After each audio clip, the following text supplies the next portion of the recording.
आदाब, मैं आगा खुर्शीद खान। आखिरकार 2 महीने से ज़्यादा चले देश के लोकसभा चुनाव के नतीजे अब सबके सामने आ चुके हैं। आखिरी चरण के बाद जिस तरह से मीडिया चैनलों ने एक तरफा बीजेपी और एनडीए की बढ़त दिखाई दी, उससे उलट नतीजे हम सबको देखने को मिले हैं। आप लोगों ने मेरे पुराने वीडियोस ज़रूर देखे होंगे। उन वीडियोस में मैंने हमेशा से इस बात को दोहराया है कि यह चुनाव बीजेपी और पीएम नरेंद्र मोदी के लिए आसान नहीं है। अंतिम चरण के मतदान के बाद जिस तरह सभी मीडिया चैनलों में एक तरफ बीजेपी और एनडीए की जीत को दिखाया जा रहा था, उस समय भी मुस्लिम टुडे ने अपनी वीडियो में बताया था कि किस तरह से ये चुनाव बीजेपी के लिए बड़ी चुनौती साबित होगा। मैं एक बार फिर से इस बात को दोहरा रहा हूं कि यह चुनाव विपक्ष ने नहीं बल्कि देश की जनता ने लड़ा है। किसी भी चुनाव में अचानक कितना बड़ा बदलाव तभी आता है जब वहां की जनता लंबे वक्त से कई मुद्दों को लेकर चल रही हो। पिछले 2 चुनाव में भारतीय जनता पार्टी का जादू चल गया था, लेकिन इस चुनाव में राम मंदिर के उद्घाटन के बावजूद भी बीजेपी को बड़ा नुकसान झेलना पड़ गया। इंडिया गठबंधन नेताओं द्वारा जो लगातार दोहराया जा रहा था कि यह अंडर करंट है, वह सही साबित हुआ। अंडर करंट विभिन्न राज्यों में अपने मुद्दों को लेकर रहा है, जिसको बीजेपी और उनके नेता या तो भांप नहीं पाए या समझने में देरी की। जैसे हरियाणा में किसान और पहलवान बेटियों का मुद्दा हो, महाराष्ट्र में जिस प्रकार से विधायकों के दल बदल का मामला सामने आया, कहीं ना कहीं जनता इससे काफ़ी नाखुश दिखी। सबसे महत्वपूर्ण उत्तर प्रदेश में जिस तरह से राहुल गांधी और अखिलेश यादव ने पीडीए के मुद्दे को उठाया, वह कहीं ना कहीं कारगर साबित हुआ है। विपक्ष की सफलता में सबसे बड़ा हाथ राहुल गांधी का रहा है।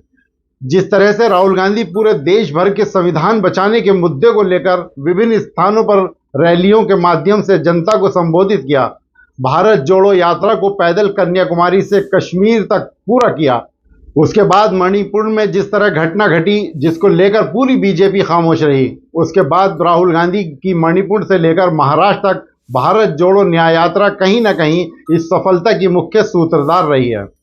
यात्रा के दौरान राहुल गांधी विभिन्न सामाजिक संगठनों, छात्र, युवाओं के साथ उनकी नौकरी की समस्याओं को लेकर संवाद, महिलाओं के साथ बैठकर उनकी समस्याओं को जानना, यह सब इंडिया गठबंधन के पक्ष में गया है। जब भारतीय जनता पार्टी ने 400 पार का नारा दिया, तो उसके तुरंत बाद जिस तरह से संविधान बदलने की बात सामने आई, तो यही मामला भाजपा के लिए उल्टा पड़ गया।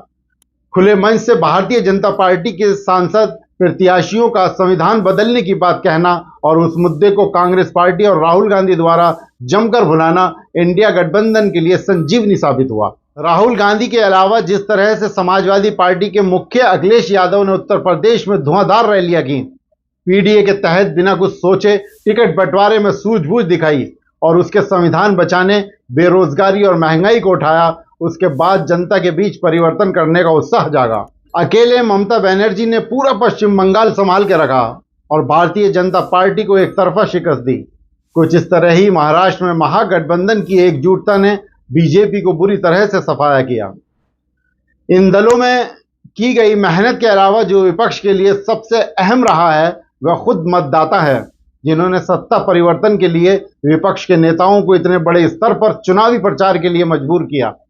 बेरोजगारी, महंगाई जैसे मुद्दों पर जनता की नाराजगी ने कहीं ना कहीं विपक्ष की आंखें खोली हैं। अब नतीजे के बाद यह देखना भी जरूरी हो गया है कि किस तरह से राजनीतिक दलों की साठगांठ होती है।